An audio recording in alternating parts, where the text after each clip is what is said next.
bash PMS kaya. First time. Ay, nako, palpak.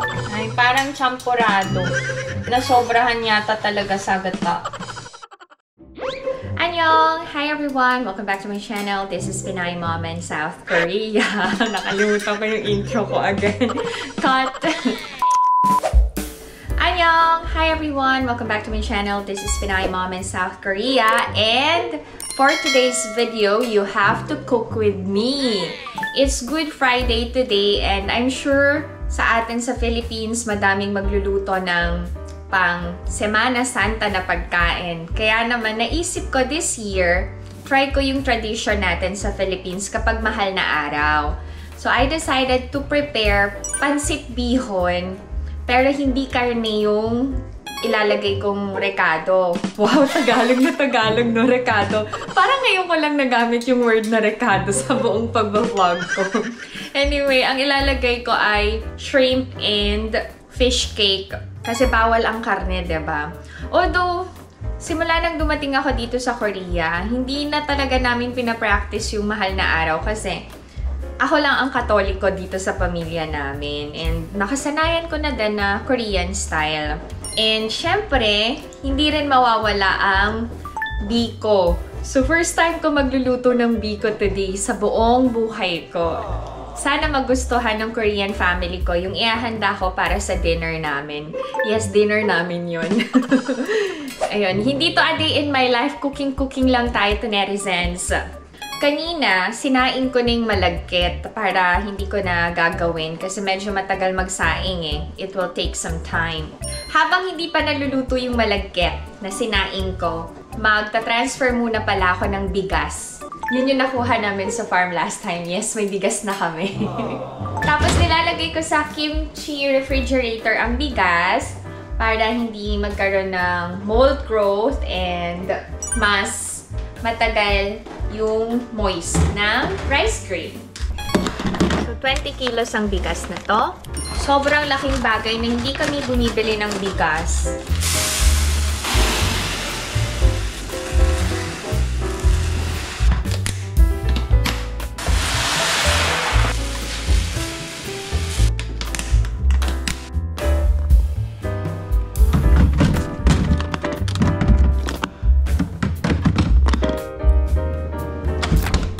Let's check yung sinaing na malagkit. Wow, perfectly cooked. Lutuin na natin ngayon yung gata.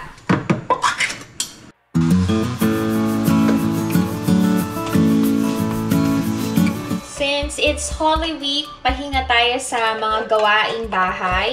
Next week na ako mag-a day in my life ulit. Pwede na tayong mag-add ng brown sugar. Medyo OA yung pagka-brown ng sugar ko eh.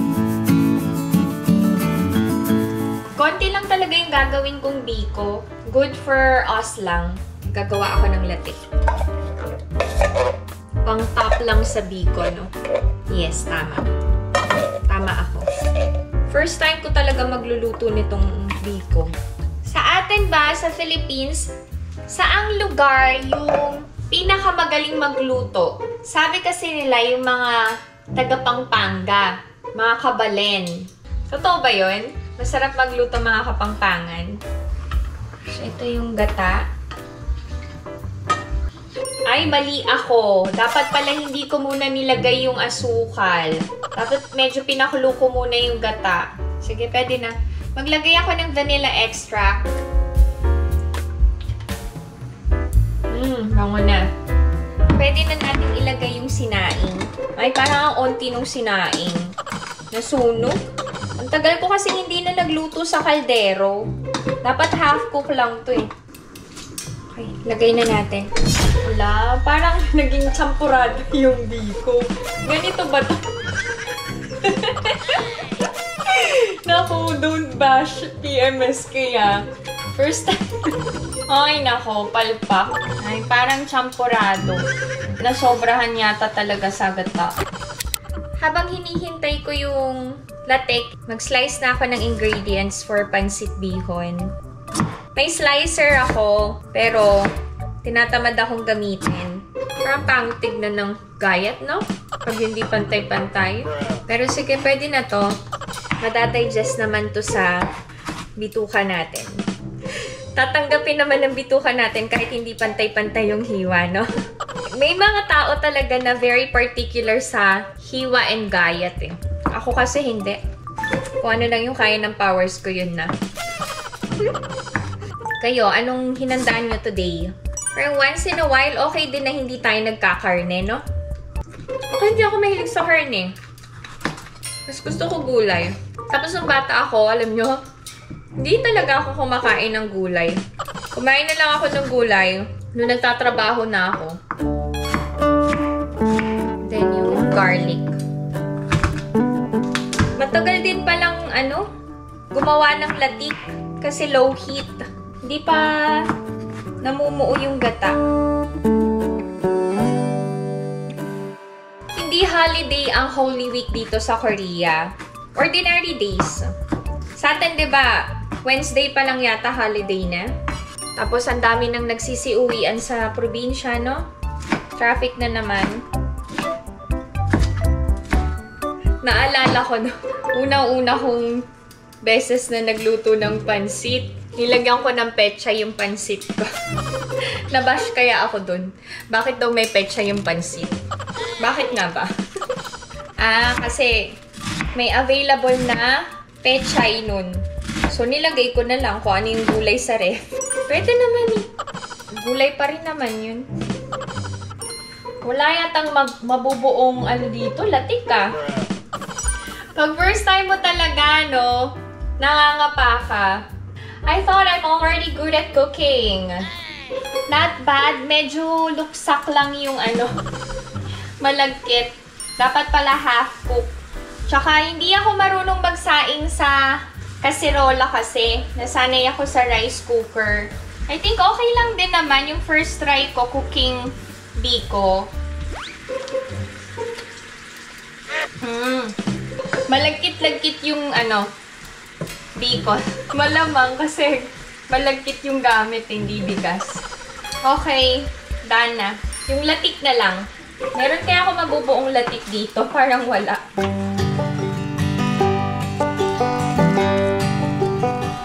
Hintayin na lang nating maluto yung latik na napakatagal maluto.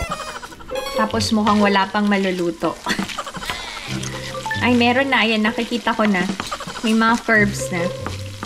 Meron naman ako yung dried shredded coconut. Yun sana yung ilalagay ko. Kaya lang, naisipan ko para maganda yung presentation ng biko. And may natira namang gata. E di gumawa na ako ng latik. So, ayan na. May latik na si PMSK. Nakakatuwa. Okay na to. Okay na. Okay na. Ay, nako. Nakakatuwa. Nakagawa din ng latik for the first time in my life. The latik is here. At least may latik. Ay, nako. Kakatuwa. Kulang nga lang, pero carry na. I'm just so proud of myself because I was able to make biko na may latik. Sa pag-thumbnail. Oh, wait. Ito yung angle ko.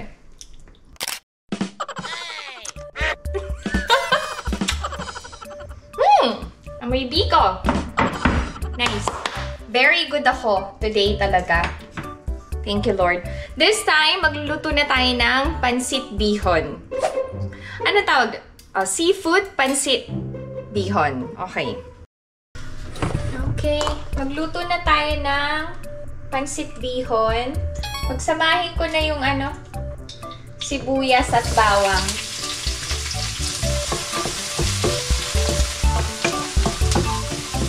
Then, add na natin yung carrots. Parang ang OA ng carrots ko, pero carry na.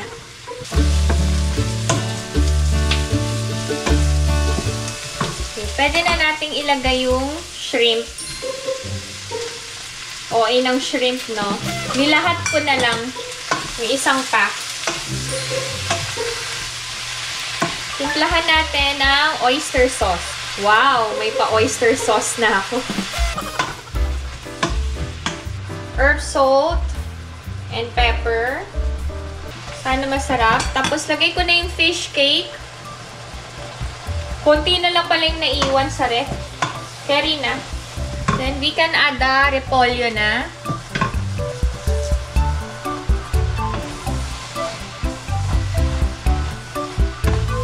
Then, lagay na natin yung remaining na paprika.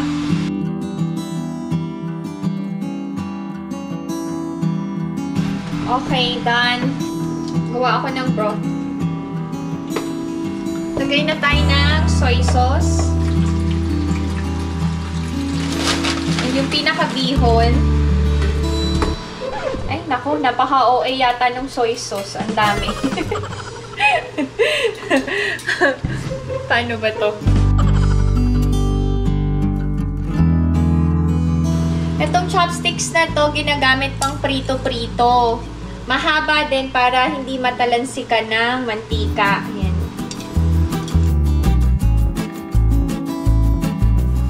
Grabe, pagod na yung kamay ko. Okay, halo ko na yung gulay. Uy, mukhang nice naman.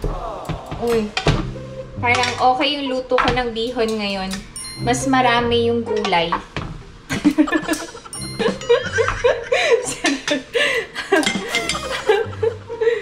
Oo nga. Ay, nako. Titikim lang. Ang hirap to.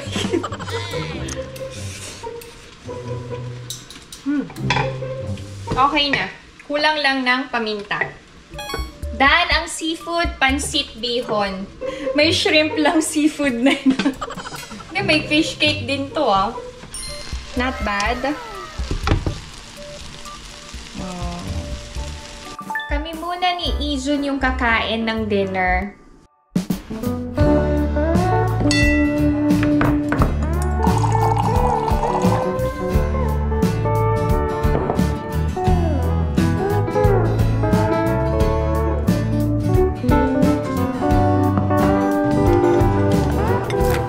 This is our dinner. Biko na may latik.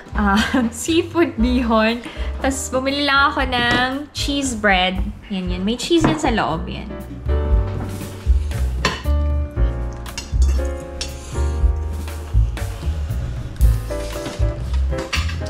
Kain tayo, Tunerizen. Si Ina mamaya pa eh. Gutom na din ako.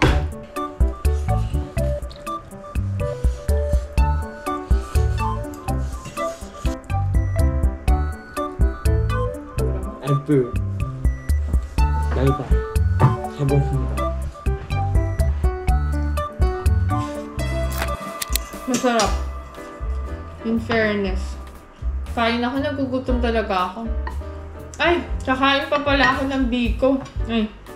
Maaga kami kumain ni Izun kasi darating yung friend niya, maglalaro sila dito sa bahay. Kaya anong nyo? Dinner nyo? Ako makakatiis ako na walang karne. Kaya to netizens. Kapag hindi ako nag-a-day in my life, Korean food talaga kami sa bahay. Kasi may mga nagsasabi, puro na lang Filipino food yung pinapakita ko sa vlog ko. Kasi pag Korean food, ang baba talaga ng views. And we don't eat Filipino food every day. Pag a day in my life lang talaga yung content ko. Masarap din combination yung hipon and fish cake. Kaya parang mas masarap kung yung fresh na hipon yung ilalagay, no? Frozen kasi yung nabili ko eh. May nag-comment pala na isang Tunerizen nag-worry kasi yung last time, diba sinabi ko na biglang sumakit yung ulo ko. Magpa-CT scan daw ako. Actually, si Alex, every year, may executive check-up. Required yun sa company nila. And sagot ng company yun. Tapos, para naman sa spouse, once in every 2 years naman. Oh, kakapa-check up ko lang nung February. Hindi ko pa na-share sa vlog ko. Kasi nag-take lang ako ng pictures. Hindi ako nag-video. Bawal kasi. Next time, share ko sa inyo. Ang problema ko lang talaga is yung hyperthyroidism ko. Kinakain niyo ba yung tira ng anak niyo? Ako kinakain ko. Sayang eh. Hindi kasi kumakain ng hipon si Ijun. Sayang naman, kainin ko na. Share ko lang pala sa inyo since nasa table pa ako. Update lang sa nagkakagusto kay Ina. Kasi parang dito sa Korea, hindi uso yung ligaw-ligaw eh. Yung umakit ng ligaw, parang nagpo-propose ka agad. Na-experience nyo yun? Yung may umakit ng ligaw sa inyo? Ako kasi na-experience ko yun. And syempre, Pinay mama ko, gusto ko din ma-experience ng anak ko yun. Kaya lang hindi uso sa Korea. Nung nanggaling kami sa farm, pauwi na kami, nag-request siya na i-extend yung time niya sa phone. Kasi may lock yun eh. Limited lang talaga yung oras ng mga kids na gumamit ng cellphone nila. Sabi ko, oh sige, mag-e-extend ka, pero you have to tell me about dun sa guy nga. So, nagkwento siya. Dati na daw nag-propose sa kanya yon na may gusto sa kanya, kaya lang binasted niya. Tapos, nag-transfer siya ng taekwondo, nagkita ulit sila. Tapos, hindi daw nagbago yung guy, gusto pa rin siya. Nung nakita niya kung paano mag-taekwondo, hindi niya naman sinabing na-attract siya. Sabi lang niya, magaling pala mag-taekwondo yun, ma. Eh, ano ni Ina yun? Passion niya yung pagta-taekwondo. Siguro, ayun, naging interesado sila sa isa't isa. Eh, si Ina din, magaling siya sa taekwondo rin. So, nagbabanding sila, pero group naman silang lumalabas. Tapos, anong pangalan? Tinanong ko. Very unique yung name ng boy. Ay, hindi pala ng guy, ng boy. Pero hindi ko na-share sa inyo. Sinabihan naman namin siya ni Alex na i-enjoy niya lang yung ganung stage. Pero, hindi pa siya pwedeng mag-boyfriend. And, focus siya dapat sa pag-aaral niya. Gawin niya lang inspiration. Eh, we don't have to worry naman daw. Wala daw sa isip niya pakikipag-boyfriend. Since luto ko ako na magta-try. Tignan ko yung biko ko. Not bad pa rin. Oh, yan oh.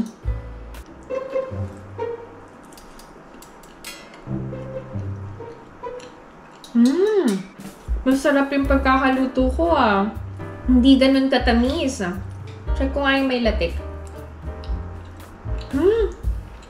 Iba talaga nagagawa ng latik sa kakanin. Added flavor, no? Yung gata. Ay, masarap. Masarap. Thank you, Lord.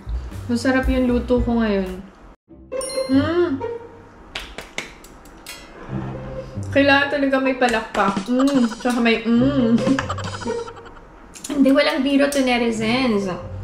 Maaga pa naman, so kakain pa ako.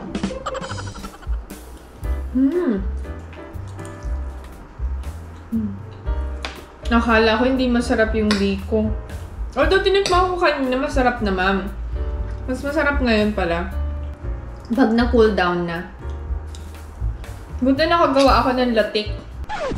Thank you, Lord, talaga. Masasabi ko talaga na ang laki ng improvement ko sa pagluluto. So, sa mga kagaya ko na hindi masarap and hindi magaling magluto, alam nyo, keep on practicing. Eventually, mag-i-improve kayo and mas may inspire kayong magluto ng masasarap na pagkain. Ano ba usually yung hinahanda sa atin kapag Holy Week? Na-miss ko na nga ding visita iglesia, tapos may pasyon. Tama ba yun? Yung kumakanta. Mga ganun sila. Tapos meron din yung salubong. Yung pagkabuhay ni Lord. Pagkabuhay ni Kristo. Tama ba? Share ko lang pala. Nung high school ako, member ako ng Legion of Mary. So, may choir talaga para na kumakanta sa school. And then yung Legion of Mary, yun naman yung group na kumakanta kapag may misa sa school. Alam niyo ba, nung high school, nag-try out ako with my friend na si Wow. One of my closest friends in high school. Nag-try out kami maging choir sa buong school. Ngayon, Wala yata akong talent talaga sa pagkanta. Pero that time, feeling ko maganda yung boses ko. Yung pangkalma lang, ganyan. So, di kumanta ako ng Tanging Yaman. Pumasa doon sa kanta na yun. Pero nung nagpindot na ng piano, kasi you don't just sing eh. Kailangan marunong ka rin makinig sa nota eh. So, nung pinindot, mimi, ganyan. Remi, ganyan. Doon ako bumaksak. Tapos si Wow, siya yung pumasa. Kasama yung isa naming friend na si Vox.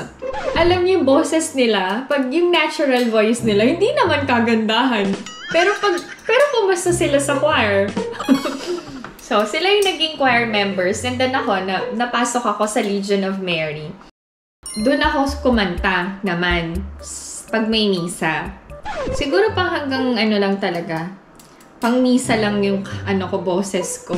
Hindi talaga siya pang buong pang competition. Tapos yun, hindi ko na na-practice yung pagkanta. Marami kasing nagagandahan sa boses ko. Pero kapag kumakanta na ako, parang biglang pumapangit yung boses ko. Wala din ako sa tono sa pagkanta. Kasi wala na eh. May hilig akong kumanta, pero ayaw sa akin ng kanta. Wala ako sa tono, tapos yung mga pakulot-kulot, hindi ko siya kaya talaga. Anong favorite song ko na halos lahat ng ng mga pinsan ko and mga friends ko alam na alam. Wala niya kung Tapos may nakapagsabi, kamukha ko daw yung vocalist nung banda na yun.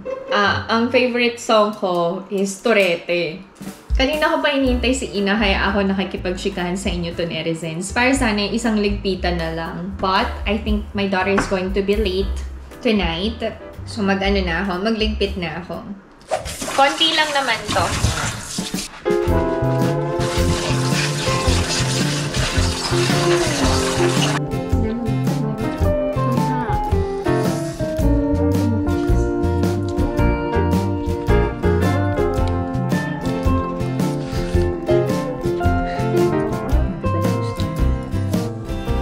Bye to netizens.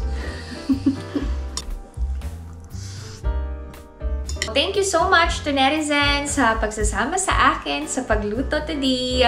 And I'm so happy kasi masarap yung naluto kong Filipino food. So, if you enjoyed watching this video and new to my channel, please consider subscribing, like, and share. Pinay Mom in South Korea. Happy Easter, everyone! Bye! Stay safe!